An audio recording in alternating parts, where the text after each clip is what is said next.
جو بندوبست رب کرتا ہے.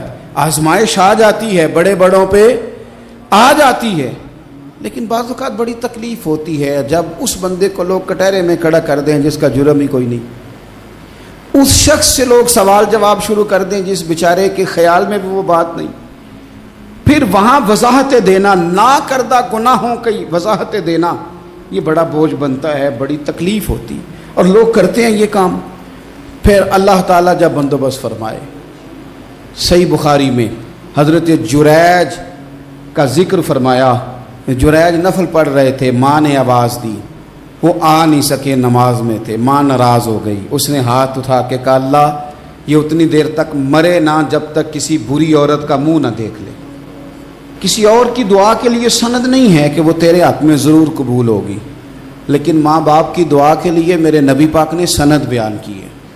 سید عالم صلی اللہ علیہ وسلم فرماتے ہیں جب بھی ماں باپ اولاد کے لیے ہاتھ اٹھاتے ہیں رب ضرور قبولیت کا شرف عطا کرتا ہے. تو جہاں سند موجود ہے نا, کچھ افتتاح ابا جی سے بھی کرا لینے چاہیے, کچھ کام شروع کرنے سے پہلے صرف اماں سے ہی دعا کرا لینی چاہیے. یہ والا افتتاح بھی بڑے کام کا ہے کیونکہ یہاں سند بیان کر دیا میرے نبی کریم. تو جناب جریج کی ماں ناراض ہو گئی, کہنے لگی اللہ اس نے میری بات نہیں سنی. اب تھے تو وہ نیک, لیکن رب کریم کی حکمت کا تقاضا ہے, ماں کی دعا کو بھی قبول کرنا تھا. اللہ نے آزمائش میں مبتلا کر دیا. والدہ تو چلی گئیں, وہ ایک خیمے میں, ایک کٹیا میں, ایک جھونپڑی میں عبادت کرتے تھے, اللہ کو یاد کرتے تھے, رب رب کرتے تھے, اور لوگ ان کی بڑی تعریف بھی کرتے تھے. لوگ ان کے ارادت مند بھی تھے, عقیدت مند بھی تھے, اہل محبت بھی تھے. ایک عورت آ گئی, بس وہ اللہ کی حکمت پوری ہونی تھی. اس نے آ کے پہلے تو انہیں اپنی طرف مائل کرنا چاہا, جب نہ مائل ہوئے تو الزام لگا دیا.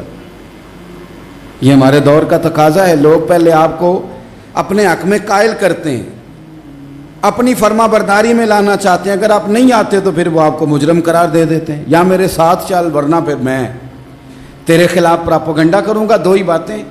پہلے اس نے قائل کیا, جب جناب جنید قائل نہ ہوئے تو اس نے قریب ایک چرواہا تھا, اس چرواہے کے ساتھ جا کے منہ کالا کیا. مقررہ وقت پہ بچہ پیدا ہو گیا. لوگوں نے کہا کس کا ہے؟ کہنے لگی اس خانقاہ میں, اس حجرے میں عبادت کرنے والے کا ہے. اگر کسی دیندار پر ذرا سا بھی الزام لگ جائے تو آپ یقین کریں کہ بڑے بڑے خوفناک لوگ بھی نیک ہو جاتے ہیں. جن کا اپنا سارا ماضی کالا سیاہ ہو وہ بھی اجالوں کے راہبر بن جاتے ہیں. جن کی اپنی زبانیں ساری زندگی آلودہ رہی ہوں وہ بھی بڑے بڑے اعلیٰ سچ بولنے لگتے ہیں. اعلیٰ کچے میرے مکان کی دیوار کیا گری, لوگوں نے تو میرے صحن میں رستے ہی بنا لیے. بڑے لوگ آ جاتے ہیں, پھر بڑا کچھ کرتے ہیں اور بڑے بڑے خوفناک جملے کستے ہیں. بس کو نقطہ جو ہاتھ آ گیا, ایسے جیسے گرنے کا انتظار کر رہے تھے. اب جناب لوگ اٹھے, احتجاج شروع ہو گیا, شور پڑ گیا. یہ بابا بڑا نیک بنتا تھا, نفل پڑھتا تھا, عبادتیں کرتا تھا, دیکھو اس کا حال کیا ہے کہ اس نے ناجائز بچہ پیدا کیا. بغیر تحقیق کے میں کہہ چکا ہوں کہ الجھے الجھے بکھرے بکھرے روز و شب دیکھے گا کون. لوگ تیرا جرم دیکھیں گے, سبب دیکھے گا کون. لوگ تیرا جرم دیکھیں گے, سبب کوئی غور نہیں کرتا کہ وجہ کیا تھی. او بھائی کچھ تو مجبوریاں رہی ہوں گی, یوں ہی کوئی بے وفا نہیں ہوتا.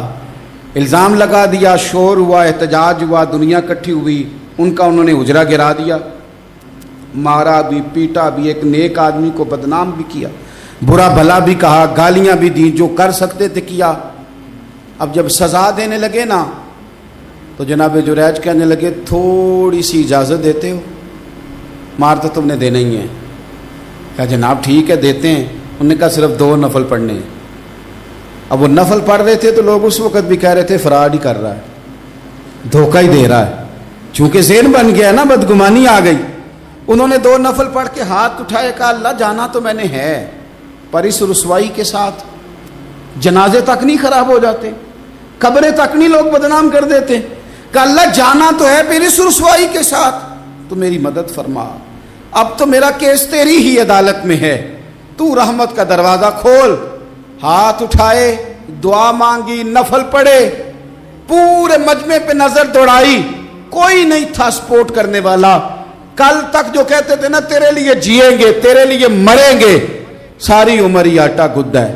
لکھاں کیتے نہیں پیڑے, اب وقت آیا ہی تے محمد بخشا کوئی نہیں ہو بیٹھا نیڑے, ایک بندہ بھی نہیں تھا, ووٹر سپورٹر ساتھ دینے والا کوئی نہیں تھا.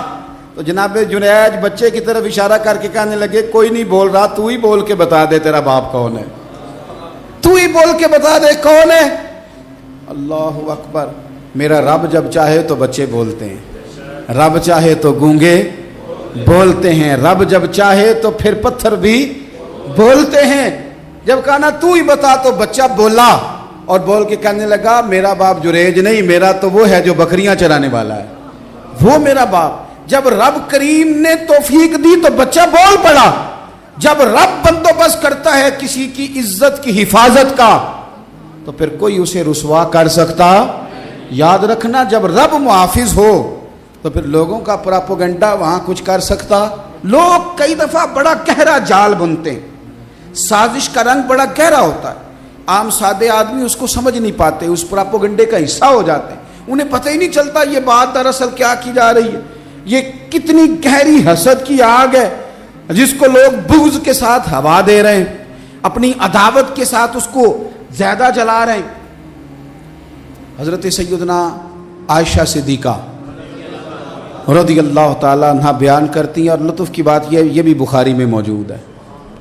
میں نے جناب جنید کا قصہ عرض کیا تو بخاری سے, یہ عرض کر رہا ہوں تو بخاری سے. یہ واقعہ میں حضور کی امت کے کسی ولی کا بیان کرتا تو لوگوں نے کہنا تھا ہماری سمجھ میں ہی نہیں آتا. بعض لوگوں کا خیال ہے کہ داتا صاحب کی کرامت بھی نبی پاک کی بیان کریں.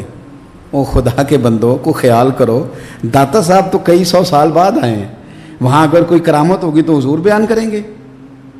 اگر نبی کریم نے پچھلے بنی اسرائیل کے ولیوں کی کرامتیں بیان کر کے تمہیں بتائی ہیں تو اس کا معنی یہ ہے کہ اگر وہاں اللہ یہ شان عطا کر سکتا ہے تو تم تو امتوں کی سردار امت ہو, ان پر تو نیرا فضل ہے, تم پر تو رب کا فضل کبیر ہے.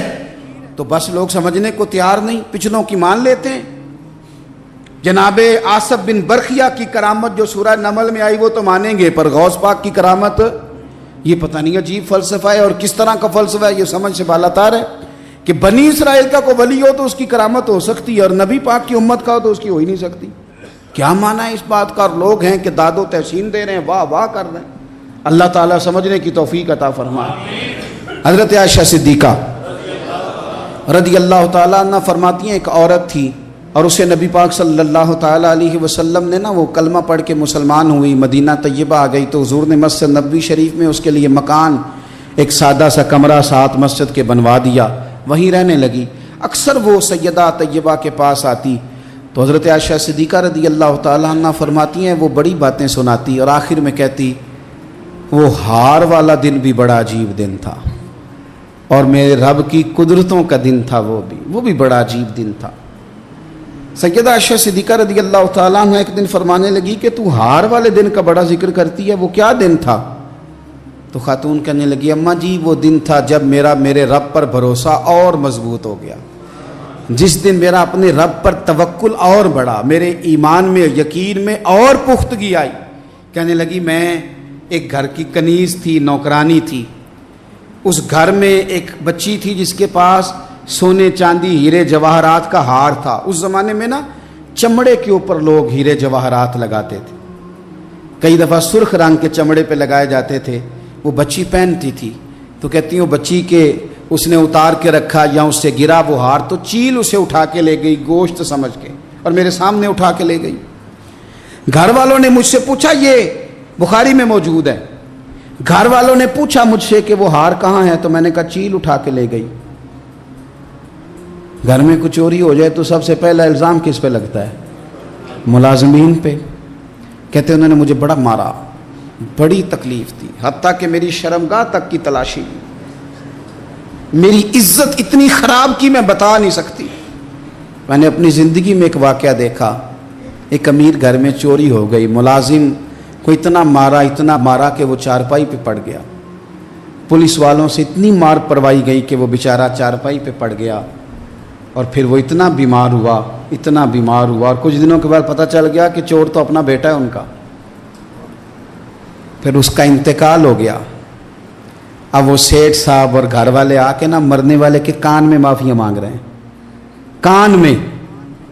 تو میں نے ان سے پھر کہا تھا کہ یہ تو اب چلا گیا ہے، تمہارا زور چلتا تھا نا، تو تم نے قانون خریدا اور تم نے اسے جتنا ہو سکا تم نے اسے مار پڑوائی، تمہارے پاس جو عدالتیں تھیں تم نے وہاں کارروائی کی، اب ایک عدالت قیامت کے دن لگے گی۔ یہ کمزور تھا نا، کچھ کر نہیں سکا۔ میرے نبی پاک صلی اللہ علیہ وسلم نے فرمایا سن لو، اگر سینگ والی بکری نے بغیر سینگ والی بکری کو تکلیف دی ہوگی نا تو قیامت کے دن اسے بھی بدلہ دینا پڑے گا کہ تیرے پاس سینگ تھے اور تو نے اسے مارا تھا۔ وہ خاتون عرض کرتی ہے سیدہ عائشہ کی خدمت میں کہ مجھے بڑا مارا، مجھے تکلیف دی، میں کہہ رہی تھی کہ میرے سامنے چیل لے گئی ہے پر وہ نہیں مان رہے تھے، اماں جی انہوں نے مجھے بڑا مارا۔ حضرت عائشہ صدیقہ کہتی ہیں پھر کیا ہوا؟ کہنے لگی اماں جی جب کوئی میرا مددگار نہ رہا، مجھے تکلیف دے رہے تھے، رسوا کر رہے تھے، تو میں نے اپنے رب سے مدد چاہی، میرے رب کی طرف میں نے توجہ کی، میں نے کہا مالک اب تو ہی میرا مددگار ہے۔ کہتی ہے وہ مجھے مار رہے تھے تو وہ چیل جو ہار لے گئی تھی وہی لے کے واپس آ گئی، اور ہمارے سروں کے قریب لا کے اس نے جب اس ہار کو پھینکا، وہ مجھے چھوڑ کے سائیڈ پہ ہوئے، وہ میری بے گناہی جان گئے، لیکن آپ کو بتاؤں اس دن سے میرا اپنے رب پر یقین اور بڑھ گیا۔ مجھے سمجھ آ گئی کہ جب انسان پورا ٹوٹ جاتا ہے اور جب کوئی چاروں جانب اس کا مددگار نہیں ہوتا تو رب تو ہوتا ہے نا، اللہ تو اس کا مددگار ہوتا ہے نا، وہ تو پھر اپنے اس بندے کی مدد کرتا ہے نا، پھر وہ تو توانائی دیتا ہے نا، وہ تنہا نہیں چھوڑتا، وہ تو آنسوؤں والوں کے آنسوؤں پہ بڑا کرم فرماتا ہے، وہ تو قسم پرسی میں آ جاتا ہے، اس کی رحمت بڑھ کے استقبال کر لیتی۔ تو بھائی جب آپ پر اللہ کی حکمت کے تقاضے پورے ہونے لگیں اور زندگی میں کبھی کوئی ایسا وقت آئے کہ آپ محسوس کریں کہ تنہا رہ گئے ہیں اور کئی اپنے بھی مخالفین کی جماعت میں نظر آنے لگے ہیں، تو اس وقت پھر دل، روح، زبان اور ذہن کو یکجا کر کے سمجھ لینا کہ جب ساری دنیا ساتھ چھوڑ جاتی ہے تو رب کی رحمتیں اس وقت بھی ساتھ رہتی ہیں اور اللہ کی مدد اس وقت بھی بندے پہ کرم نوازی کرتی ہے۔ ایک اور حدیث سنیں، لطف کی بات یہ ہے یہ بھی بخاری میں ہے، یہ بھی واقعہ بخاری میں ہے۔ اللہ اکبر۔ ایک شخص نے نا ایک بندے سے قرض مانگا، اس نے کہا مجھے قرضہ دو، وہ کہنے لگا کہ کتنا قرضہ؟ اس نے کہا 1000 دینار۔ دینار سونے کا ہوتا تھا، درہم چاندی کا ہوتا تھا، 1000 دینار چاہیے۔ اس نے کہا کوئی گواہ ہے تیرے پاس؟ غریب کا گواہ بھی کوئی نہیں بنتا، کبھی الجھ جائے نا کوئی بندہ تو کئی اپنے بھی کہہ دیتے ہیں کہ ہم اس کے قول فعل کے ذمہ دار نہیں ہیں۔ ایک غریب آدمی کو قرض کی ضرورت پڑ گئی، 1000 دینار چاہیے۔ میں کہہ چکا ہوں کہ درہم چاندی کا ہوتا تھا، دینار سونے کا، اب 1000 دینار لینا ہے۔ تو جس بندے سے اس نے کہا، اگرچہ وہ نیک بندہ تھا، اس نے کہا یار 1000 دینار دے دو، تو کہنے لگا کوئی گواہ ہے تیرے پاس؟ وہ کہنے لگا غریبوں کا گواہ کون ہوتا ہے؟